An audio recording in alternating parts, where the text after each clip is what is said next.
So next Monday night, we're going to return and revisit the 5-phase organ practice.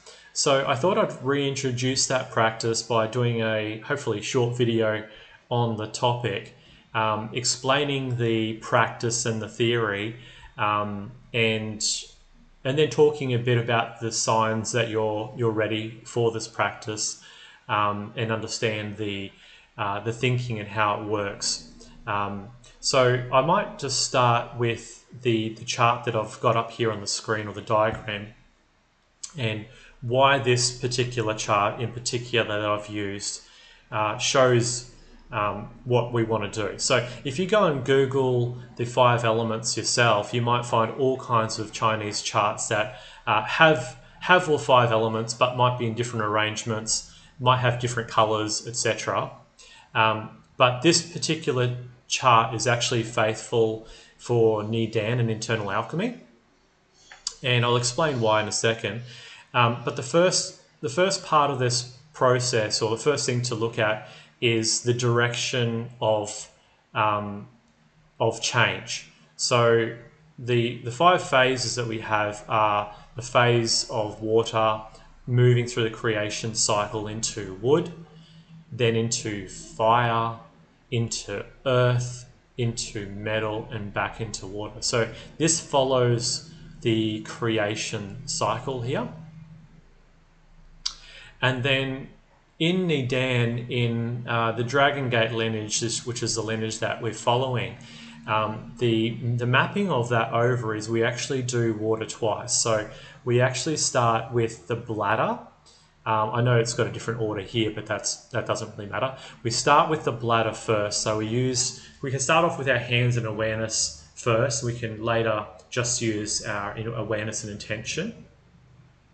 But we start with the bladder, then we move to the liver, then we move up to the heart center, then we move down to the stomach spleen, then back up to the lungs, and then we move down to the kidney. So we move to the kidneys instead, which is also water.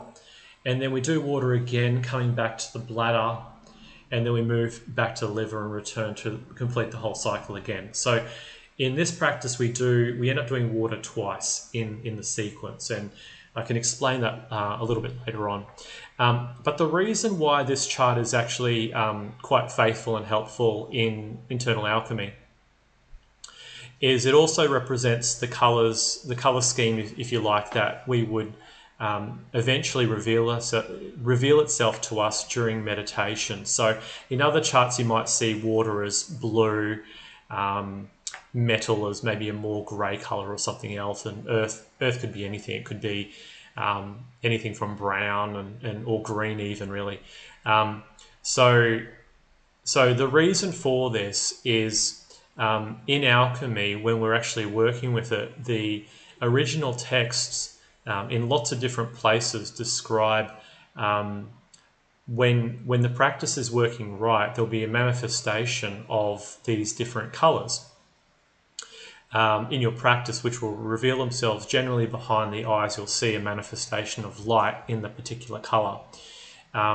So early, when the first glimpses of liver appear, I'll start with liver, you'll see they describe a green azure colour. So it might have hints of blue in it, but then into a colour they describe as like young bamboo colour in green. And then obviously like a crimson colour for fire.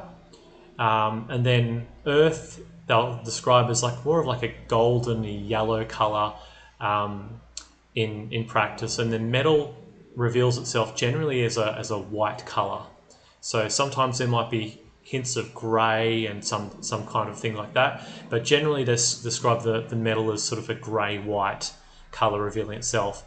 And then water reveals itself actually as close to black, like a blue-black colour, not the bright blue colour that we're normally familiar with in terms of colour palettes. So it's not, this chart is kind of faithful to Nidan and in what is described in the experiences. So the next thing is like, how does it fit into the cosmology? So what we're aiming to do in alchemy is to gather the qi, gather the jing of the different organs, and to feel the vibration as we're moving through each organ. And so in order to experience that, we first have to be able to be successful with Ken and Lee and arrive at the perfected breathing. So this stage of 5-phase organ practice, we can go through it, but we're, as I sort of described before, we're spinning our wheels and we're going to get limited success until we're able to do Ken and Lee quite successfully.